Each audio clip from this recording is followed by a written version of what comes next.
Hi, my name is Benedict. This video is going to be about a thing that's been coming for a while, and I'm watching it happen. I see it in films and what have you, and I even see more talk about it. And now most developers are starting to release a lot of product around this area, which is of hybrid. We've had this obsession for a decade or so with orchestral samples, and there has been some good work done with it, but there's also been a lot of very heavy-handed work where people have really taken the idea that, oh, literally, I've got an orchestra, and not necessarily understood how to use that orchestra in a way that either resembles an orchestra or takes advantage of the nature of what they do have. Because much as we might like to think otherwise, a sampled orchestra is not an orchestra.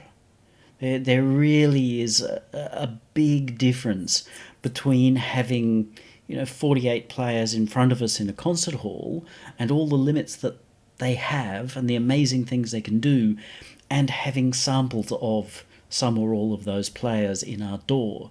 They're just not the same things. So to assume they are is going to end up with some poor results.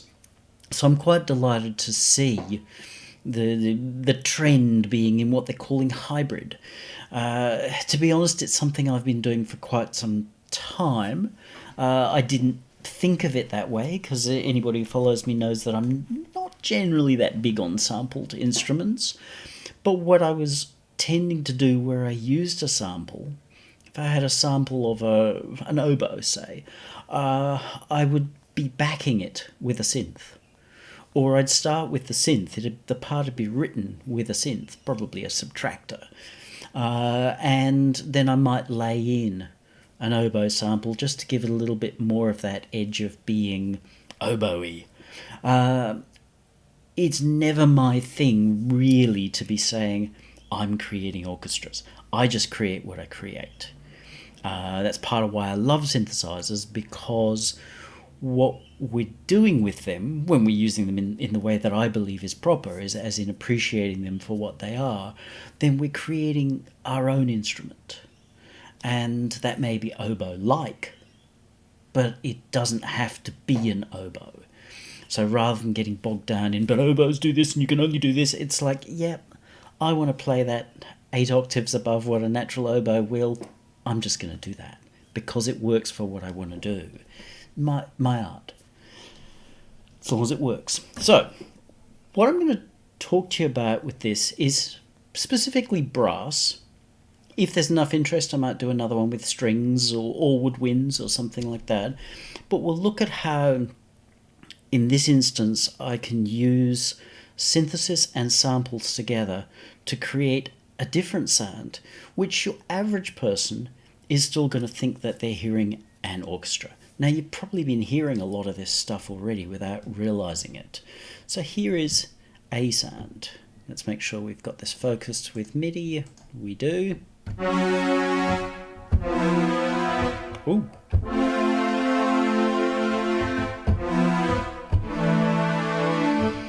What we've got here is Contact, and it's running, well, it's not showing, it's hidden somewhere. It's running Sonoscore's The Orchestra.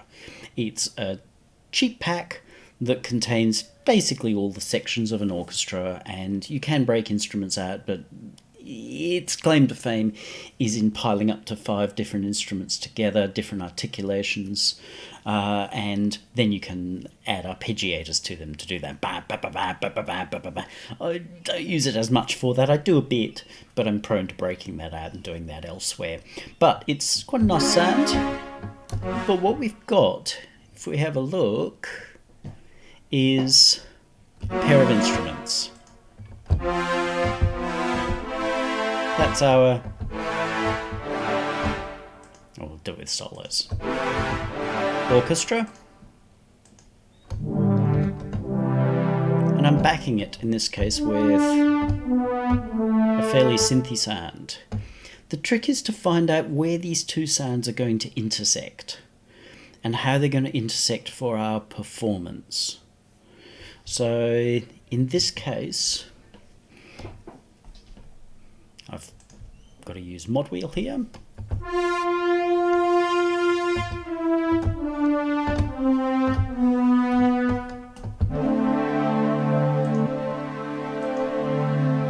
Hear how that's adding a whole pile of body that isn't in the samples. Now, if we were being pedantic about orchestriness, it's wrong. Or those tones, those timbres, those frequencies would be pulled in with other instruments. Tubas, double basses, you know, big ass bull fiddles. But we don't always want to do that, either because we're being god-awful lazy, or because we've got the line there and we just want that sound. So rather than saying, oh, I've got to pile up 8 different instruments and balance them, we might say, look, I'm just going to do it this way. So we can add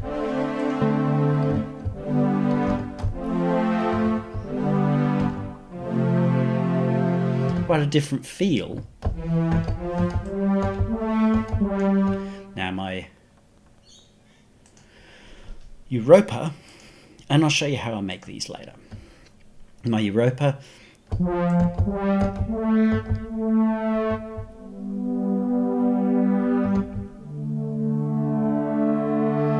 if you know your brass articulations at all, then you can say, oh, but that doesn't sound exactly right. Again, it's not meant to, but it does approximate how we might articulate our brass. So one of the frustrations for me with samples is that they are a fixed performance of a particular articulation. Now there are ways to change that, which is this mod wheel. So if we're playing just this,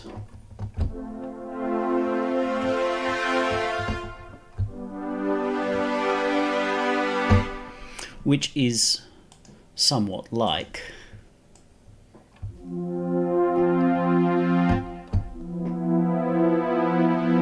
that.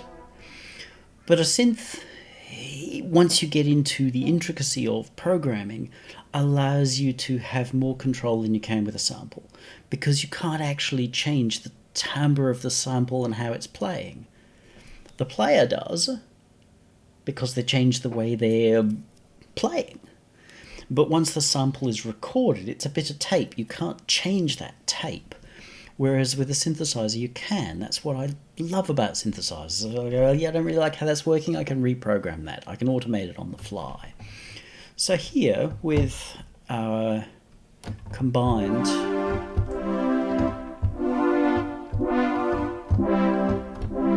if it's too fast, with this particular articulation, yes, it sounds synthy. Love it.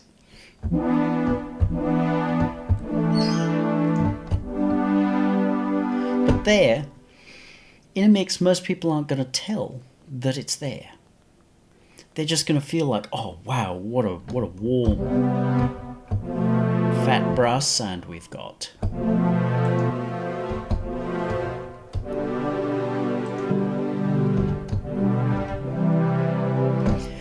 The other things that I have done here are twofold. One is that I've got some processing happening. The way you process orchestral sounds is really important. Most of these things come out of the box with a reverb, a hall, a room, or something or other already on. Now it makes them sound great when you first launch that sound. I go, and there's this. One of the problems is that you pile up a few of these. You've got your strings, or like your violins and your violas and your cellos. Each of them, they're interacting with their reverb independently. If you had even a chamber orchestra in your room, you have the violins, the violas, and the cellos in one room. So the way that they interact with the room and the room interacts with them is as an object. In mixing terms, as a bus. So this is sent to a bus. I turn the internal reverbs off. I do not want them on.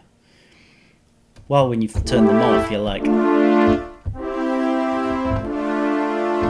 that that's really dry and it's uncool and it doesn't have that big flubby room that you want in your orchestras that makes you feel all manly and what have you. But it doesn't need to. In this case, I've used tail reverb 4. It's not super long. We could get excited and make it longer.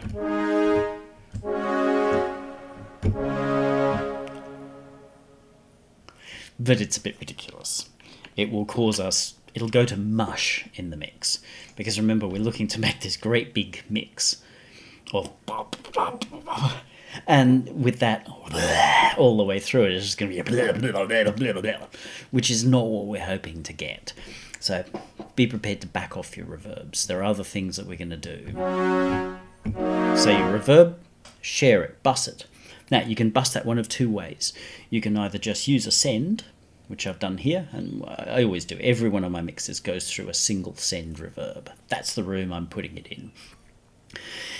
Yes, you can say, oh, but I want 87 different reverbs, but how many rooms is your orchestra in?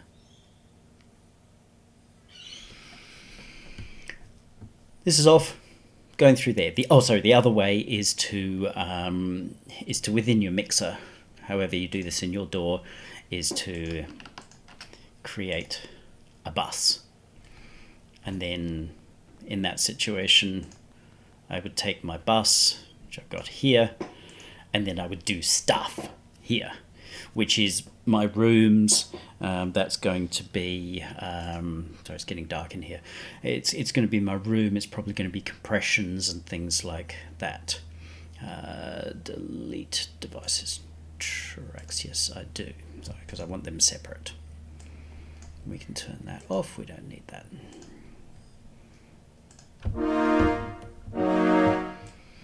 So I've got this device I just picked up this morning.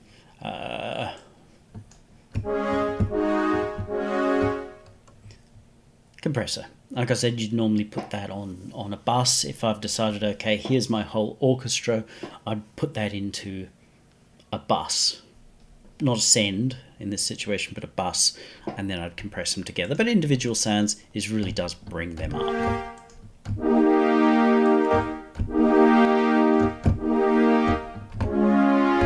It's pushing them together. Where you've got two sounds doing the one thing, they can very easily sound like two sounds. We can hear them speaking differently from each other there. Whereas when we put them through a compressor, they've now become one sound. Don't need to use choruses, but it sounds huge, so in this case I have. I've created some room with an echo. But I've also, I'll turn this off. It's really important because a lot of people don't understand when they start out. They go, but my sound doesn't sound like that what I'm hearing in a mix. What you're hearing in a mix has quite a lot of layers of processing. That's what I'm really trying to get across to you here. So my raw sound is that. Easy to say, oh, that's a sucky sound. It's just a raw sound. Nothing's been done to it. And when we look at the next one, you'll see it even more so. So I've also dialed in some mastering to give you a sense of when we're listening to this, it's going to be kind of like what you might actually hear on a record. I'm not cheating. I'm merely showing you how it's going to sound so that you feel like, oh, that's the sound I'm looking for. Otherwise, I can be making this and you can be going, yeah, but that just doesn't sound right. Because you've not realised that we're missing those extra layers of processing that a completed mix has. And part of being a composer and a mix engineer is being able to see the difference between here and there, and being able to see, well, that's an outcome that we can achieve. Not all of outcomes are achievable. You know, somebody who sings out of time, out of tune, and thinks that they're going to deliver Beyonce, sorry, it's not going to happen. You know, we might be able to deliver Kanye, but we're not going to be able to deliver Beyonce. Big difference. Sorry, Kanye, rant at me as much as you like. Actually, please do, you'll make me famous. So, just showing you that we can add layers. Sounds nice. I like the Orchestra. I bought it because I like the sound. But of course, being a set of samples, and especially being a cheap pack, it doesn't have every variation known to man. But this allows me to pick out things that I want and to make my synth sound highlight those features. If I wanted a more attacky MIDI type sound, no, mid frequency, not MIDI.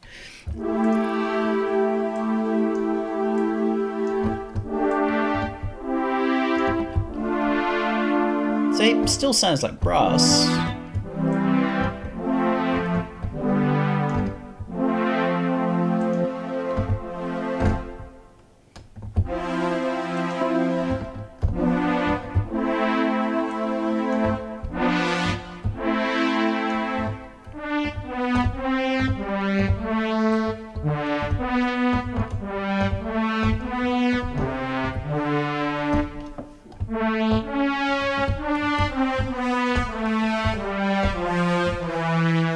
So we've got all the niceness that comes with a real brass section.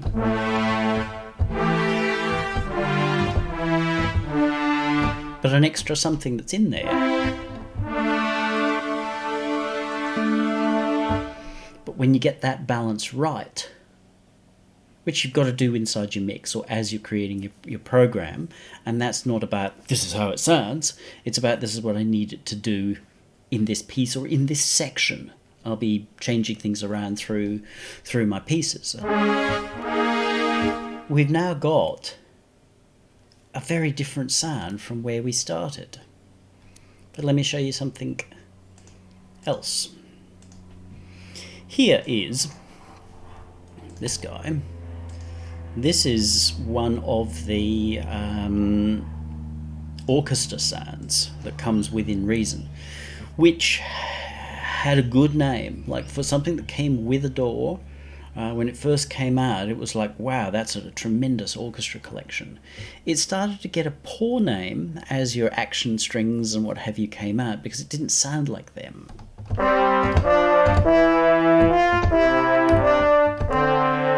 It's French horns in a section. I've turned off any performance-y stuff in here because my Europa doesn't have any performance-y stuff either. Often orchestral samples don't have as much performance-y stuff as we might initially think because it's done through controllers. If we put our...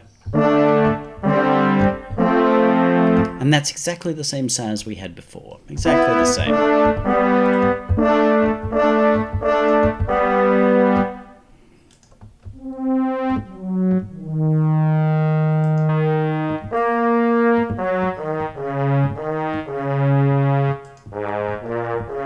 Hear how this has gone from being a fairly flat, dry sound. Add in the second one. So you can now hear the on the beginning from the sample, but you can also hear this whoop coming in from Europa because it's speaking quite slowly.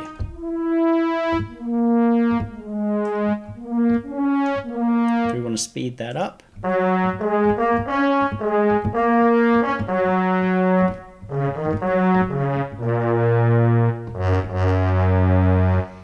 That's transitioned a sound which on the surface most people would say was unusable into something that's really got a character, a feel and to it. It's the whole idea. That's part of the reason the hybrid thing got going, because people like myself were realizing that sample sets were limited in their ability to deliver what we wanted to do.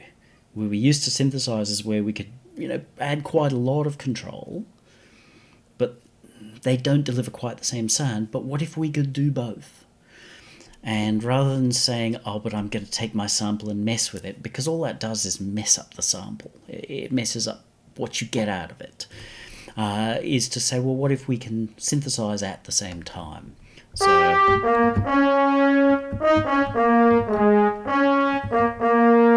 So with some performance stuff happening with regards to the dynamics, how that speaks, so the kind of like the volume envelopes, and also filter brightness and what have you.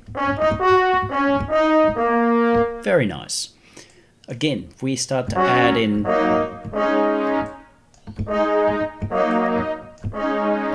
and they're exactly the same effects as on the one before.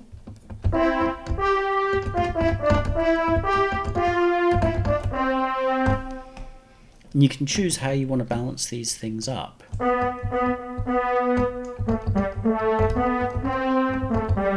Really emphasizing the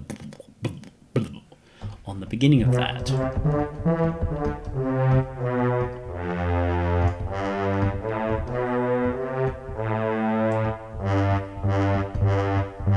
Tight. Slowed down. I haven't touched the sample at all. There's no performance stuff, nothing. It's exactly the same sample. And yet, well, let's show you this. Sounds like it's speaking like this.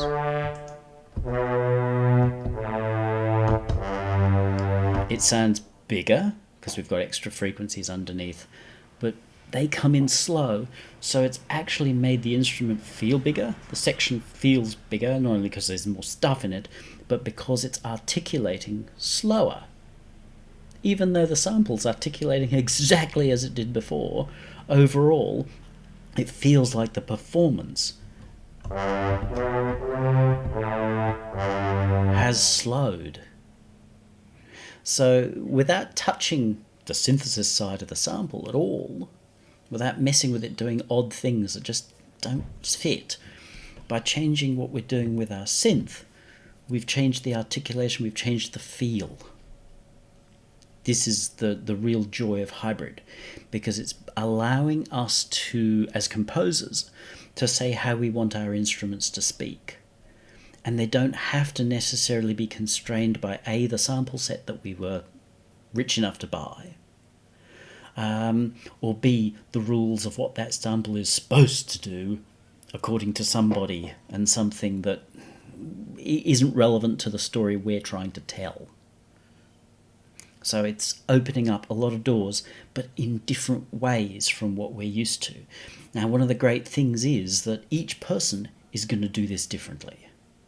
If you were to find, and I haven't seen any of them, but I've not gone looking, anybody else who's talking about the hybrid thing like this, then, and by hybrid I do not mean just saying, oh, we'll put some 808s and some samples together and call it hybrid. That's just doing your do.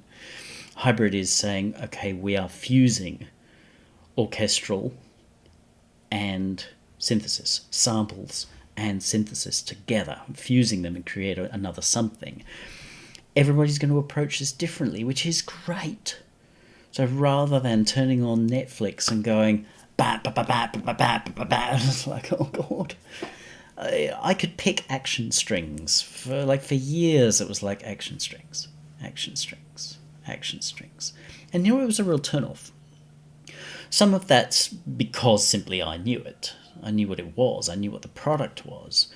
But audiences as well must have been a bit like, yeah, it's kind of exciting, but at the same time, this doesn't feel any different from the last show I watched. So when you've been playing Gears of Gore and you go and watch Love Boat and they both sound exactly the same, there's something wrong with that. Because one of them's about and the other's about. They shouldn't be sounding the same. So this method of hybridizing allows each of us as a composer to set our parameters for how we want to orchestrate our sounds, how we want them to feel, rather than saying, well, okay, that's my French horns, that's how they have to sound, which is what really put me off. I can do that.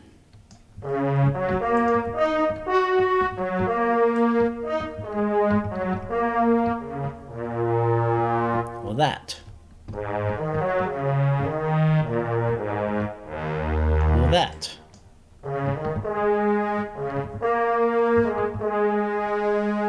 I like that.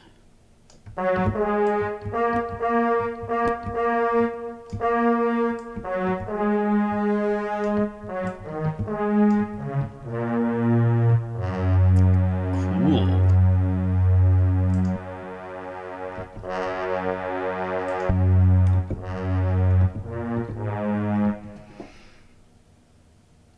That's just with playing with a few parameters. We're really changing that sound to suit what I want it to do.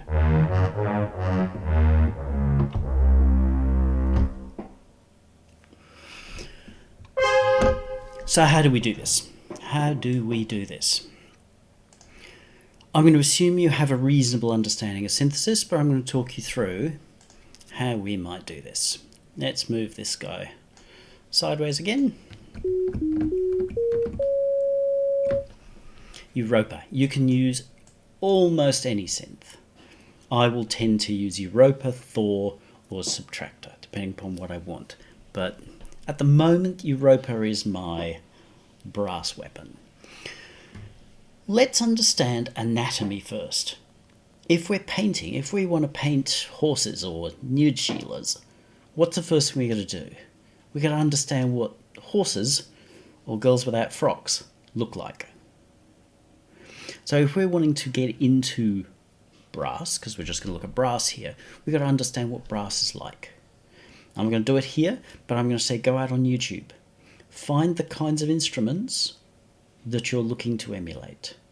Now, I'm not going to say, oh, well, you need a trumpet something or other, so you must only watch those. No. Look for the tones that you want. What's the tone, the feel? Work out what instruments or combinations of instruments deliver that. And then go and find videos that are not some kid just playing it. They have their use, but find videos. Often there are videos for people beginning university type courses on how an instrument works. I've gone through quite a lot of them. This is a cello, these are the parts of the cello, this is how we cellinate it. This is how you do this articulation, this is how you do that articulation, and bang, beep, beep, beep, beep, beep. Out of those things, I actually learn the anatomy of these instruments. If you can get your hands on one, even better. You know, pick up a horn and fart in the thing, because that's what happens. Horns are largely played by farting in them. Go figure. But this helps us. A lot of brass is based around a sawtoothy type sound. You can use any waveform you want, but a sawtoothy type sound, or you can go a little bit of both.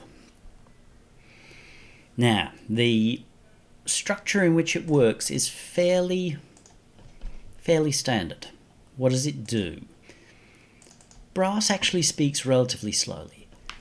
What is brass? A brass instrument, by its very basis definition, is a tube in which you fart. So that takes time for your noise, sorry speakers, to get resonated through the tube and spat out the other end. So they actually take time to speak. Wah. You'll hear that. Synth brass is wah. It can do that quite quickly, because trumpets can be like beep, beep, beep, beep, beep, beep, beep, beep, quite quickly. French horns are slower. Wah, wah, wah, wah. And tubas, because they're physically huge, it takes some time to fart and get all that air moving in that bigger sucker of a tube.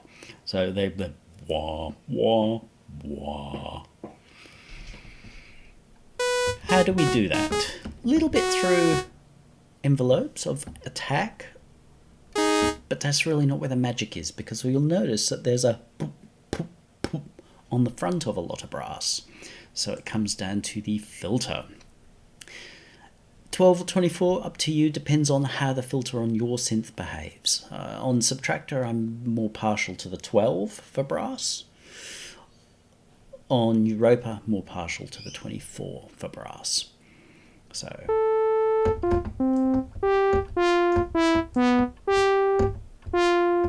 want to turn down any keyboard scaling a little bit. Otherwise, if it's 100%, it just becomes very up there. Nicer.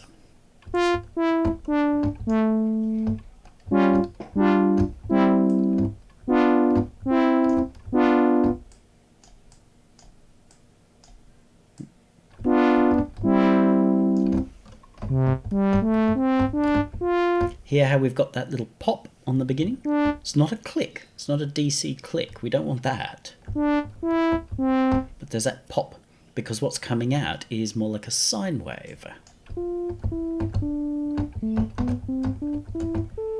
So that's what we're starting with, and having it to travel to this. Okay. Not very exciting. Now here's where understanding the anatomy really makes things happen. What's the first thing that happens when we blow an instrument? We actually blow too hard. Wow.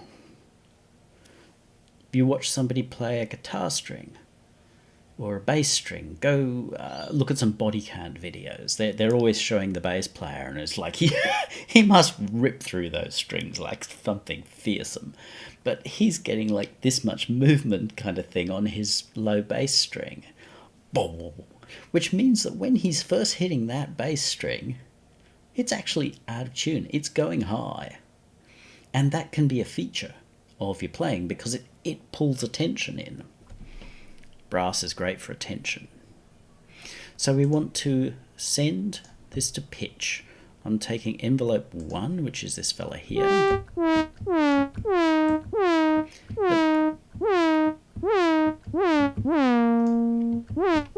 Overdone.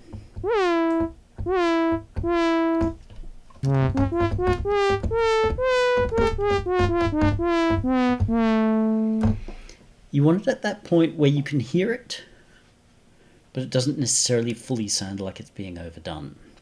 Now, that's one way of starting it out. We can either use unison. Matter of fact, let's show you this method. Engine 1, detune.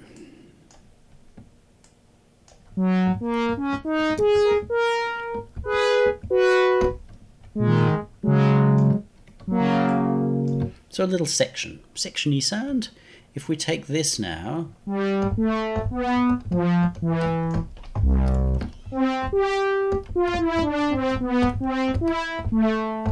we're doing is we're turning the unison up and down. Kind of cool. Let's do this a little here too.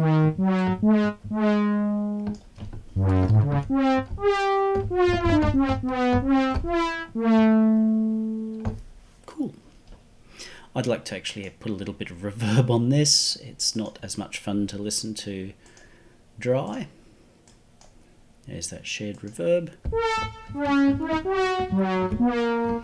The room or having some stuff around helps you define the sound, because a brass sound, orchestral brass sound, is always tied to its room. So when you're making it, if you know what room it's going to go in, put it in that room already. It'll help you design your sound. If your room speaks slowly, it's going to change how you define your brass sound. If we want it to be quick,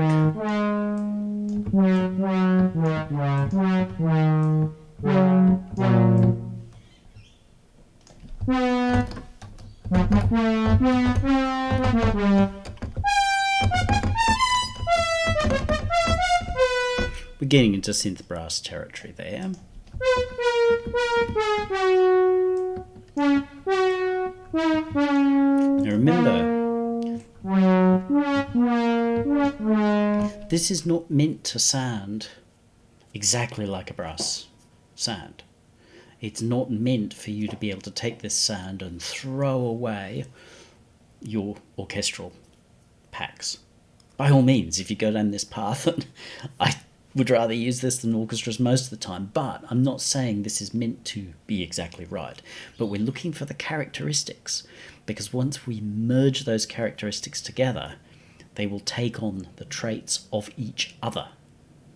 So you can use one real string and 3 or 4 synths underneath it and end up with this massive, tremendous string sound that only had one sample in it. Okay, little overdone. So we're going to add another. Oh, didn't want to change our octaves, wanted to change this. Now my waveforms don't exactly match. That's good. I don't want them to exactly match. Let's put it through that filter. Hear how that's really changed?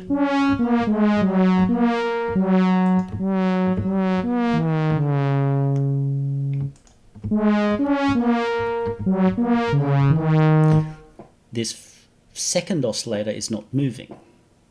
The first one is. So they do what I did with the detune. We get that advantage. If you want to, you can grab them and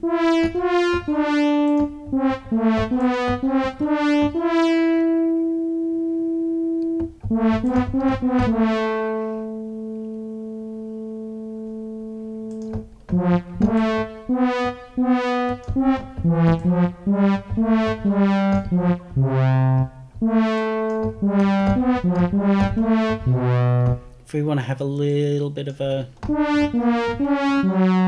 change in timbre, adding a little bit of square waviness, just showing you things you can do.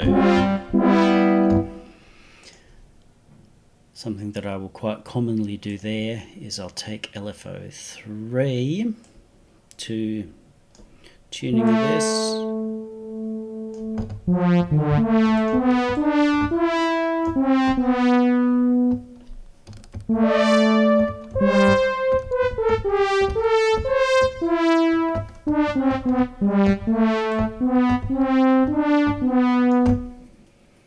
So now we're starting to get a full sound. Notice that I'm actually preferring to avoid unisoning and also avoid this. Sounds great on its own. When you open a preset and it's, unisoned out like this, you go, wow, this is like cooler than Baywatch. But then when you put it in a mix and everything is like this, suddenly it's not like that, but you don't want to let go of any of that wideness because you go, but that's what makes it sound great, man. It's like, no. That is better. That's going to go in a mix better. Because, let's say this is in the center. I might have violins 1 on one side and violins 2 on the other side. They'll be equally kind of in the narrowish regions, and that's going to give me a really nice identified and yet widespread. Otherwise what's going to happen is that all 3 of those instruments are going to be everywhere at once. And you might say, oh, but yes, Benedict, that's exactly what it's like in a concert hall. Yeah, that's reverb, dude. In the concert hall, when you're sitting there, your brain will actually localize each of those instruments. And if you pay enough attention, go and watch an orchestra, or even if you go watch your kids doing their, band nights, you can localize an instrument.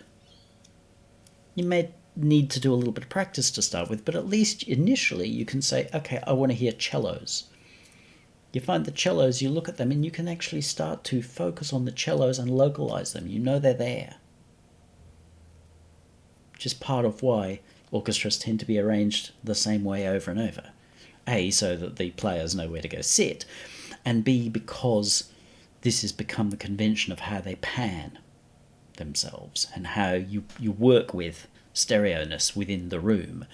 So don't overdo your stereo. Narrow it down. It's going to work better for you in a mix.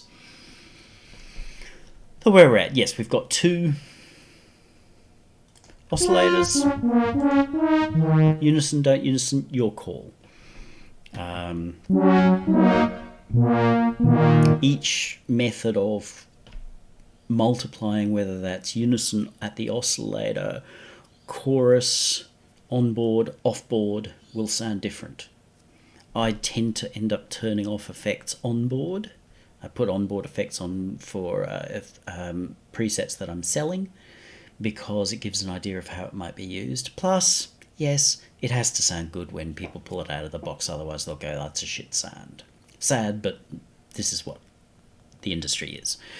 But I will probably, in a mix, use offboard. So a quartet rather than this. You just got more control. It works better.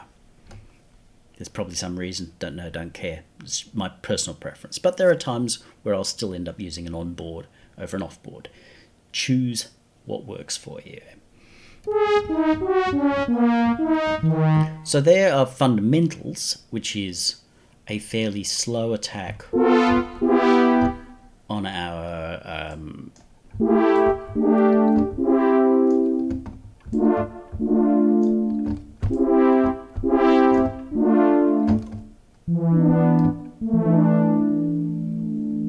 if we were to get into velocity, let's say this, we will make our amp attack slower. Actually, no, we need to make it faster. Sorry, otherwise it's going to seem weird. So we'll put that.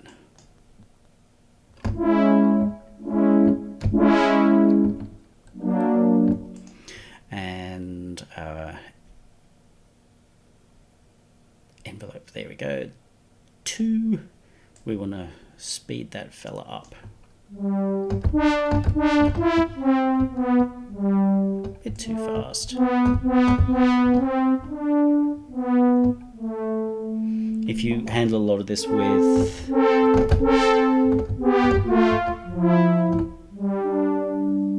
velocity, as us synthy people are prone to doing,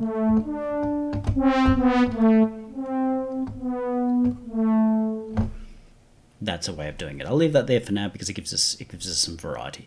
Now there's still a couple of things that we are missing that are going to make a big difference to this. Very recognizably a brass sound. Now here's something that definitely happens with brass. Remember, how does it start? We fart in a tube. What's happening with my lips? They're flapping together. So, we want to create a lips flapping together kind of a situation. Obviously overdone, but you've got the happening.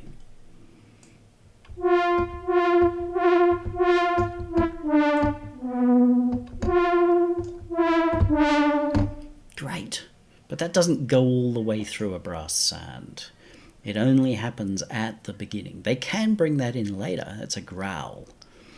To be honest, I haven't gotten into doing jazz type or rock type growls through brass. If you crack that one, you work out how to do it, I will be delighted to watch your video on it, because that's kind of a cool thing, but I haven't gone down that road. So envelope 1, that's the one that's handling the pitch.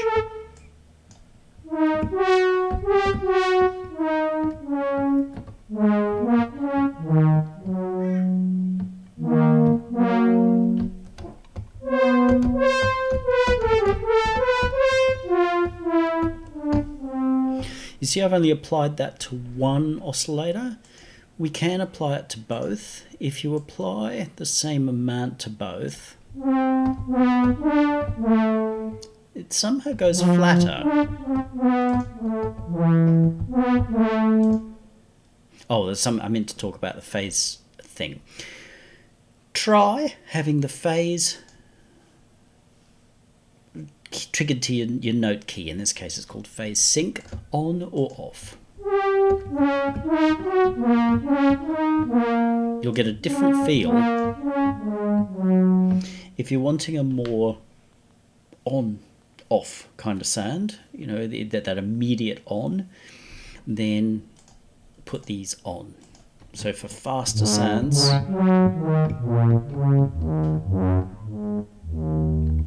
then go with them on. If you want a looser, more organic sound,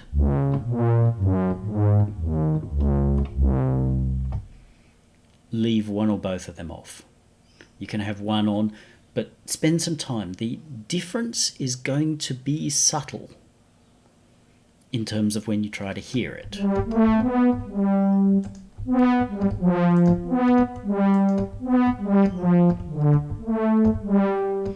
But in your piece, you're going to notice a difference on how that instrument speaks. If it's too, well, that's always kind of flat and immediate. Make sure phase sync is off, or you're using a synth that doesn't start its oscillators at the same phase every time. Because what that means is where you've got a pair of oscillators, they're always together. Random just means that they're always somewhere different. Subtractor is locked by its nature. It's like a Juno 106. It's locked by nature. NSH 101, probably NSH anything is locked. Whereas plenty of synths are not. So try which works. If you're after that, if you're making bass sounds and you want that Juno 106 sounds, you've got to lock that. If your thing won't lock, but you really want that sound, you've got to sample it. It's the only way to lock it. So now we've got quite a nice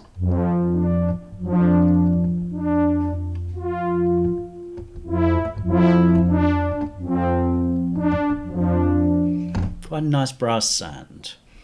We've got no effects running other than the reverb that it's going to. We can grab ourselves a compressinator. Let's pick up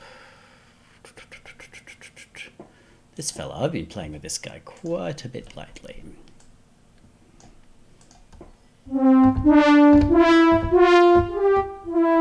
It's prone to making things very loud.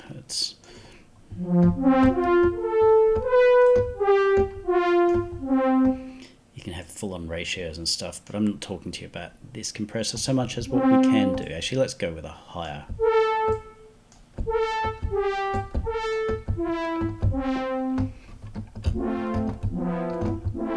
Just be aware that the way that your synth is going to behave, especially with compressors, is going to be quite different between single note and chords.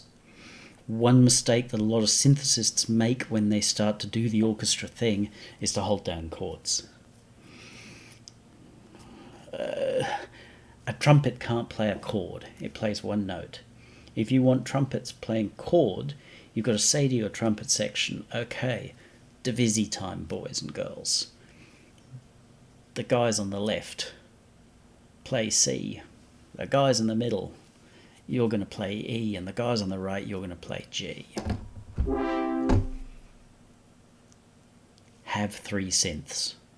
If you feel like it's not coming out right, have 3 separate synths. Even better, have 3 slightly different sounds. It's going to sound so much more orchestra-y than just going, because that's what you do on a piano. An orchestra and a piano ain't the same thing. So just be aware if you're setting up compression or distortion or any kind of process like that to set your sound, be aware of how it's going to be played. So we can have it attack fairly fast.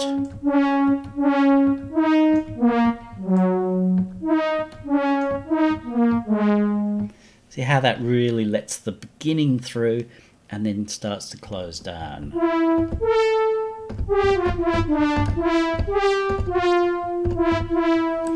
So that is accentuating what makes brass brassy, that fanfare-y kind of side of brass. Kind of flat.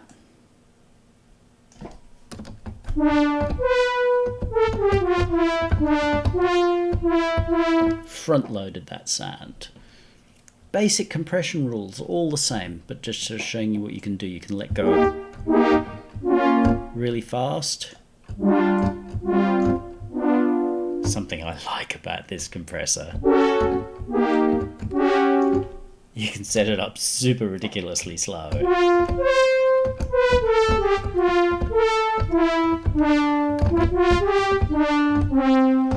And in the right situation, it's just a really nice thing to do to your sound.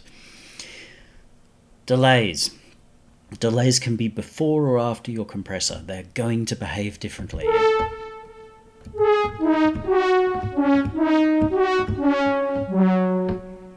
The compressor is pulling up the level of the delay and squashing the sound and its echoes together.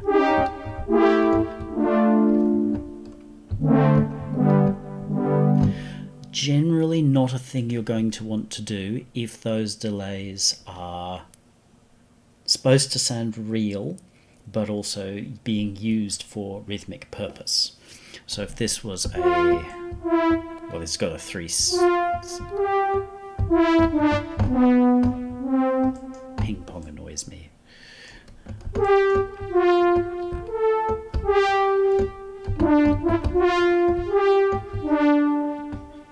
I'm wanting that to be part of the environment, so in that case it works really well. The other way that you're going to have your delay is after the fact. Let's put it out to the same.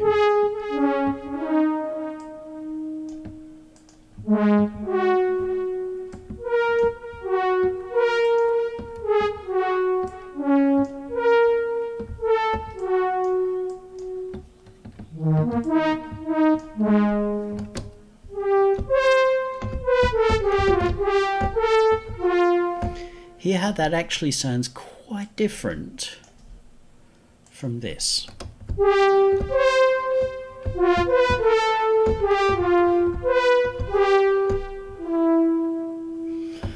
So which you choose is going to be based upon what results you want. Sometimes I really want that echo crushed into the piece, crushed into the sound. In which case that's really the way to go. Other times I want it to be after.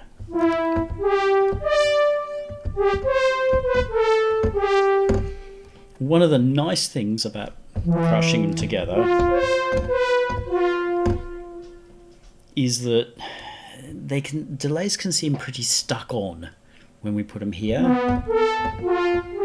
and that can be great, but they're still doing their thing when we're playing again, whereas when they're in the compressor,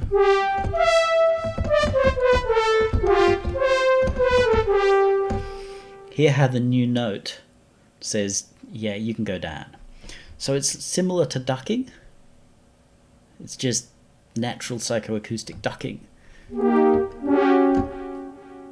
But don't say, I just always do them there because it's easy. Try it both ways. Find what works for your piece, for the situation. You may even at the beginning of your piece have your brass being sort of very immediate, and then want to have it kind of pull back to seem further away because it's, you know, you're over here and the dragons are over there, in which case you might say, okay, I'm going to turn this delay off and turn this delay on to change the feel. Or, of course, you can do both. But if I'm doing both, there's absolutely no way that I'm BPMing both of them.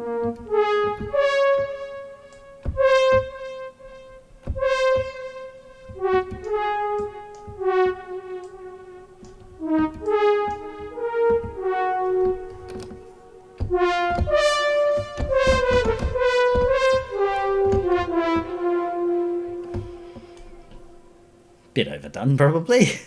But there's no point in doing something if you're not going to overdo it.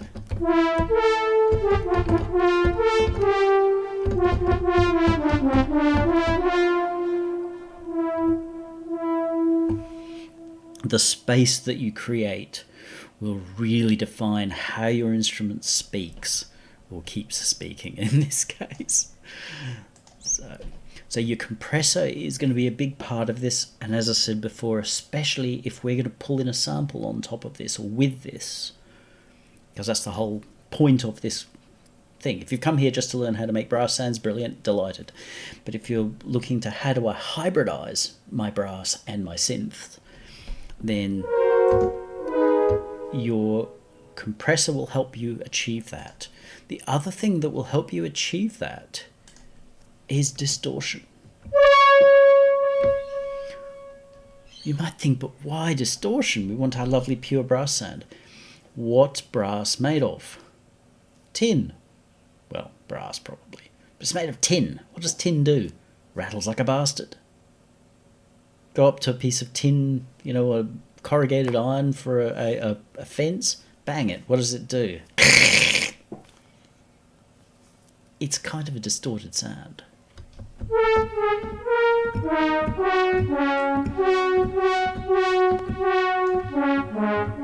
If you want to pull out some of that hardness of your sound, give it to Dr. Distorto.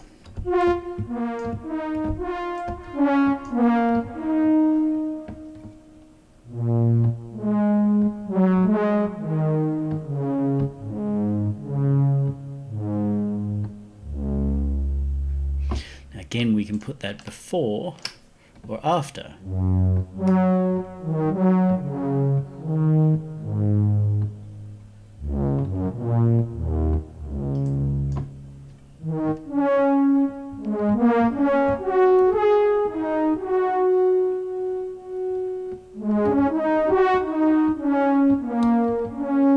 So with a little bit of performance stuff, which I've got just tied to velocity here, the combination of drive and distortion gives us some of that liveliness of, as we play with brass, all those waves that are happening inside each piece of tin, each, you know, bean tin, kind of crash together and create interesting harmonics, otherwise known as distortion. So the way you manage that's entirely up to you. You may not want your delay in there at that point once you're playing with drives.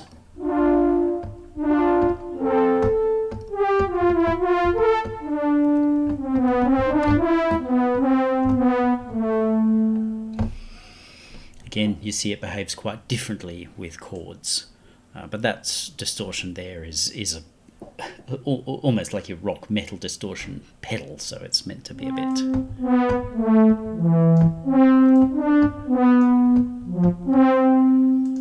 We can also use resonators. You've seen me do this before. A resonator is something resonating. Remember what brass is? Metal resonating. So we start to get a saxophone-y sound out of that. A little bit of wah in there as well.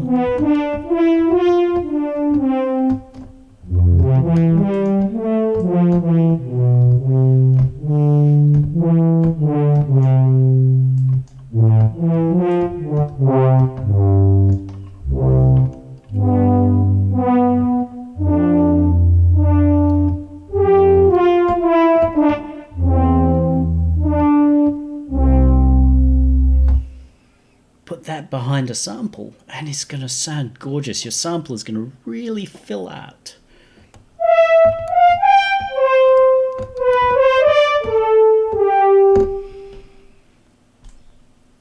And if you've got different samples, especially if they're different samples from different sources, your tubas from one place and your trombones are from another and your trumpets from a third place, you might be feeling like it's hard to tie them together. We've got one brass sound here.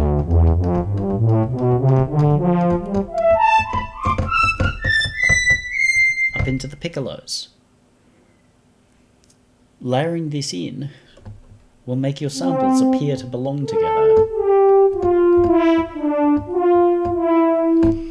So, a host of things that we can do to change our sound. Let's just have a look at chorus here. Good old quartet, which is prone to being a bit over the top.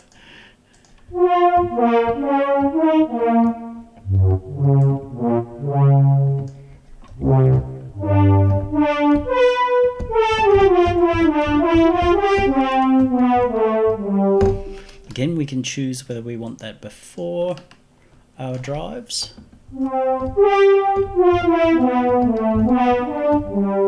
after our drives, before our compressors,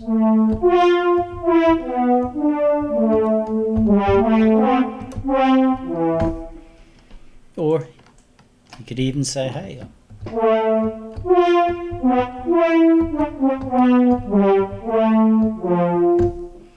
wherever you choose to put it, kind of entirely up to you. Just a difference here between the onboard. Sounds nice.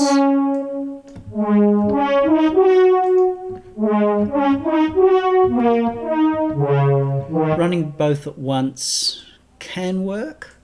I'm not as sold on it. It's your thing though. So if you're wanting to run, layers of unisons and into choruses,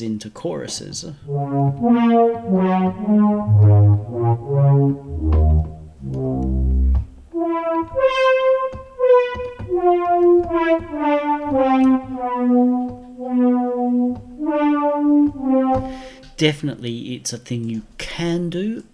My 2 cents is that you may well feel you start to lose definition. I feel like the sound is just big and round and plastic. There's too many layers of multiplication. That can work. That's not unusual for me to do that sort of thing. I'll tend to keep your detunes fairly low.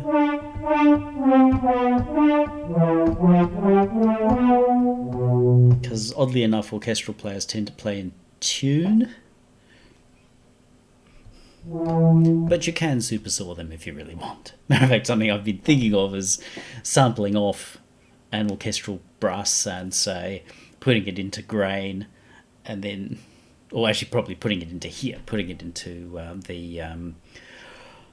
the user waveform here would be the better way, and then unisoning it here and see what happens.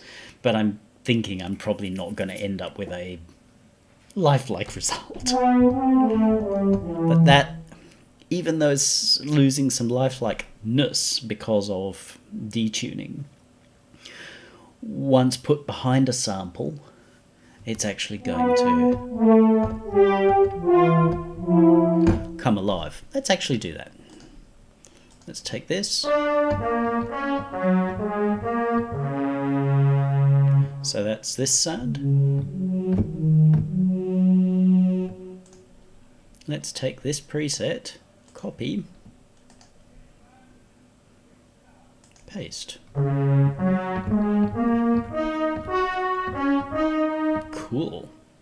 Now, I like what we did to the screamy thing, so I'm going to paste that there too.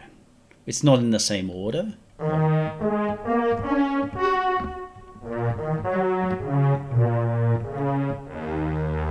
Cool.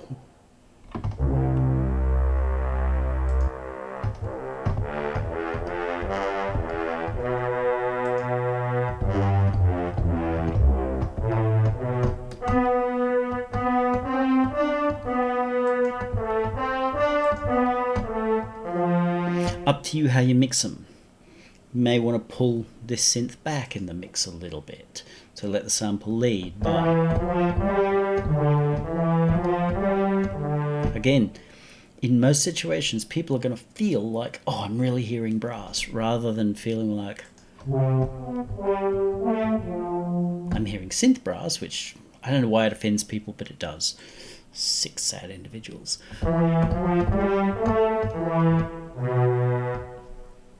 But we can take that kind of overblown synthy sound, put it in a sample,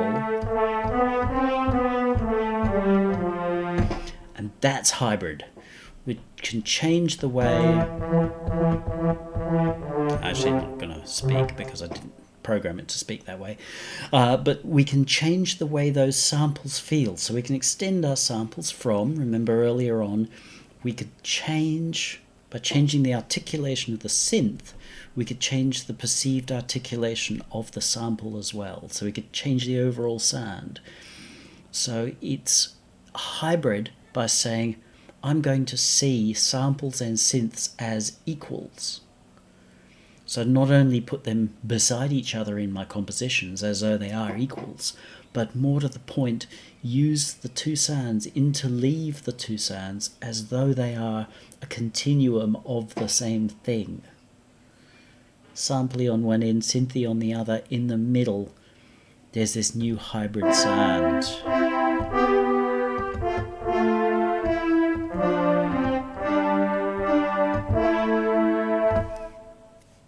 Brilliant. Hope you've enjoyed this. If you do have questions, if you're really eager for me to do a string one, which is going to be quite similar to be honest, either way, questions, anything, if you would like me to help you work on your piece, this is what I do. Contact me. I'm open to getting work done. You have a great day now.